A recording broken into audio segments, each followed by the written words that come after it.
வணக்கம் அன்பர்களே, ஸ்ரீதியா யூடியூப் சேனலுக்கு உங்களை வரவேற்கிறோம். இன்று நாம் மகாராஜா கோமதி சக்கரத்தின் ஆச்சரியமான அம்சங்களை பற்றி தான் பார்க்க போகிறோம்.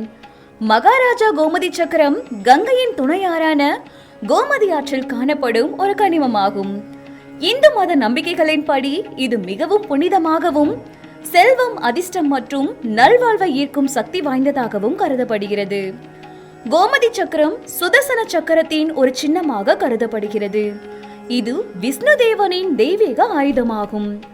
வாஸ்து சாஸ்திரத்தில் கோமதி சக்கரம் செல்வ வளம் மற்றும் நேர்மறை ஆற்றலை வீட்டில் வைத்து வேலை இடத்தில் கொண்டு வர பயன்படுத்தப்படுகிறது. கோமதி சக்கரத்தை பயன்படுத்துவதற்கு முன் பால் மற்றும் தண்ணீரால் கழுவி வழிபாடுகள் செய்ய வேண்டும். உங்கள் வீட்டிற்கு அதிர்ஷ்டத்தை கொண்டு வர விரும்பினால் ஸ்ரீதியாவில் இந்த மகாராஜா கோமதி சக்கரத்தை உடனே வாங்குங்கள். நன்றி, வணக்கம்.